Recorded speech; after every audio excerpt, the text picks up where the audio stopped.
अगर आप इस वीडियो को देख रहे हैं तो मोस्ट प्रॉब्ली आप अपनी वियतनाम ट्रिप प्लान कर रहे होंगे। फॉर दैट मैं आपके साथ कई पॉइंटर्स शेयर करूंगा जो कि आपको अपनी वियतनाम ट्रिप प्लान करने में काफ़ी हेल्प करेंगे। सबसे पहले आप अपनी कोई भी ट्रिप प्लान कीजिए, अगर वियतनाम है या कोई भी है तो मेक श्योर कीजिए आप वहाँ का वेदर ज़रूर चेक करिए। जिस सीज़न में आप जा रहे हैं तो कैसा वेदर वहाँ पे रहेगा। Vietnam being a tropical country and with a vast coast line, तो वहाँ पे वेदर कीप्स ऑन चेंजिंग। तो नॉर्थ का वेदर अलग रहता है, साउथ का वेदर अलग रहता है। जब हम ट्रैवल कर रहे थे ड्यूरिंग अक्टूबर नवंबर मंथ, तो उस टाइम पे ऐसा था कि जो नॉर्थ वाला पार्ट था और जो सेंट्रल पार्ट था वहाँ पे काफ़ी बारिश थी, और जो साउथ पार्ट था वहाँ पे बारिश नहीं थी, या थी भी तो मैनेजेबल थी। तो we skipped Da Nang and Hanoi and we travel to Ho Chi Minh and Phu Quoc. Coming to the most important point कि फ्लाइट्स के लिए हमारे पास मल्टीपल ऑप्शंस हैं। इंडियन कैरियर्स भी हैं और वियतनाम के कैरियर्स भी हैं। तो इंडियन कैरियर्स में mainly IndiGo and Air India हैं, और वियतनाम के वेटजेट और वियतनाम एयरलाइंस हैं जो कि मल्टीपल मेट्रोपॉलिटन से इंडिया से जाती हैं। बट प्रेफरेबली आप अगर जाना चाहते हैं तो कोलकाता से आपको सबसे इकोनॉमिकल फ्लाइट्स पड़ेंगी। हमने जब ट्रैवल किया था तो हमने from Delhi to Kolkata and then Kolkata to Ho Chi Minh किया था। फिर आप वहाँ से जब हो ची मिन्ह से फूकॉक जाना चाहेंगे तो फूकॉक से वहाँ से हमने वियतनाम एयरलाइन से ट्रैवल किया था। And just to give you a brief breakup, जो हमारी दिल्ली से हो ची मिन्ह की फ्लाइट थी that was around 40,000 for a couple with return. Ho Chi Minh to Phu Quoc and return that was around 20,000 rupees for the couple.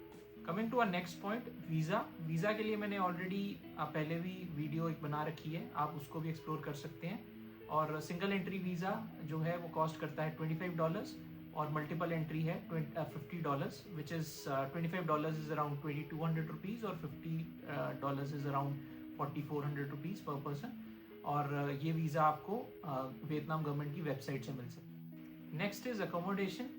तो accommodation depend करता है आप प्रीमियम ट्रैवलर हैं या बजट ट्रैवलर हैं। अगर आप बजट ट्रैवलर हैं तो आपको हॉस्टल्स और एयरबीएनबीज मिल जाएंगे, और अगर आप प्रीमियम ट्रैवलर हैं तो आपको 4 स्टार 5 स्टार होटल्स का ऑप्शंस बड़ी इजीली मिल सकता है।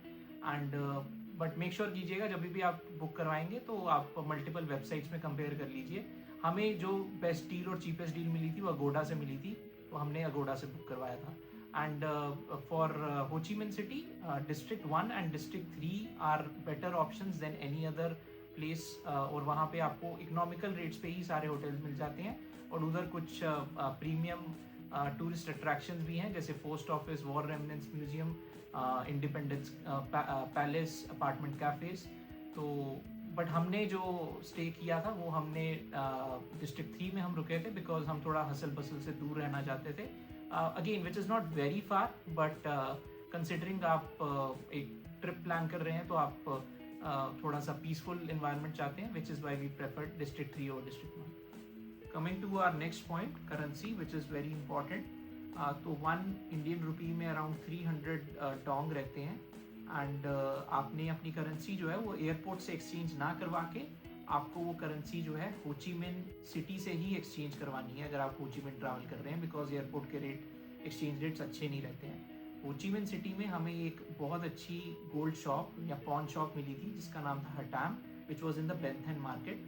हम उसका डिस्क्रिप्शन भी शेयर कर देंगे। एंड जहाँ पे हमें जो रेट्स थे वो गूगल से भी बेटर रेट्स मिल रहे थे, एंड वी मेड श्योर कि हम वहाँ से ही अपनी यूएसडी जो हम कैरी कर रहे थे वो एक्सचेंज करवाएं। And coming to this point कि मैंने यूएसडी क्यों कैरी किया, बिकॉज यूएसडी को एक्सचेंज करवाना is way better than INR को एक्सचेंज करवाने से। यूएसडी पे आपको एक्सचेंज बेटर मिलती है और एक्सचेंज ईजिली हो जाता है।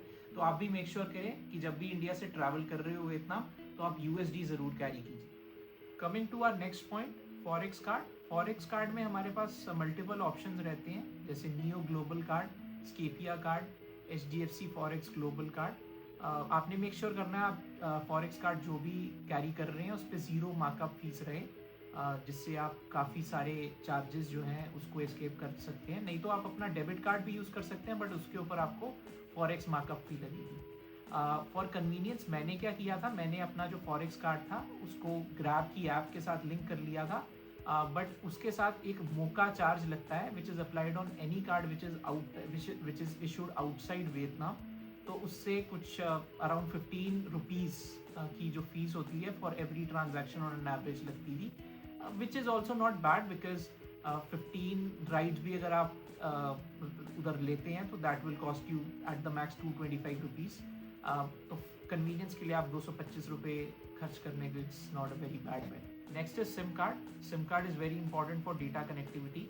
तो मैंने सिम जो है वो क्लूक ऐप से बुक कर लिया था, जो कि मेरे को एयरपोर्ट काउंटर से फिर मिल गया था। अर्ली मॉर्निंग ही मिल गया था, उन्होंने 6 AM कहा था बट मैं 4 AM पे ही उधर लैंड हो गया था, तो मुझे मिल गया था। आप मेक श्योर कीजिए कि आप एयरपोर्ट से ना सिम लेके क्लूक से बुक करवाएं और क्लूक के एयरपोर्ट काउंटर से सिम लें, बिकॉज अगर आप एयरपोर्ट से लेंगे तो आपको वो ट्वाइस या थ्राइस एज एक्सपेंसिव पड़ेगी। एयरपोर्ट से अगर आपको नहीं लेनी है तो आप इवन वहाँ पे क्लूक के काउंटर्स रहते हैं बस स्टेशन पे, आप वहाँ से भी पिक कर सकते हैं। Next which is travel insurance. Travel insurance whenever you are travelling outside India, आप मेक श्योर कीजिए कि आप अपनी ट्रैवल इंश्योरेंस ज़रूर लें, आप इंडिया के बाहर कहीं पे भी जा रहे हो, बिकॉज कोई भी एक्सीडेंसी हो सकती है जिसमें आपकी इंश्योरेंस आपको ज़रूर हेल्प करेगी। तो मैंने इस पर्पज़ के लिए एक्को की ट्रैवल इंश्योरेंस को यूज़ किया था। A good travel insurance for a couple would cost you somewhere around 1000 to 1100 rupees.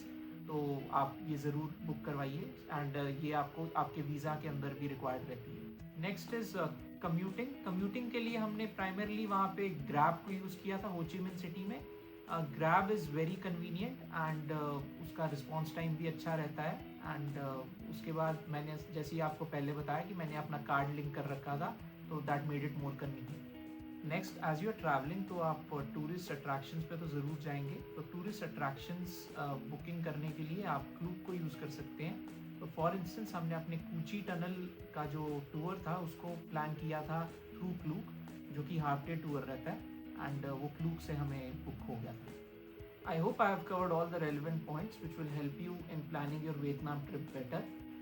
If you like our content, do like this video and subscribe to our channel. Thank you.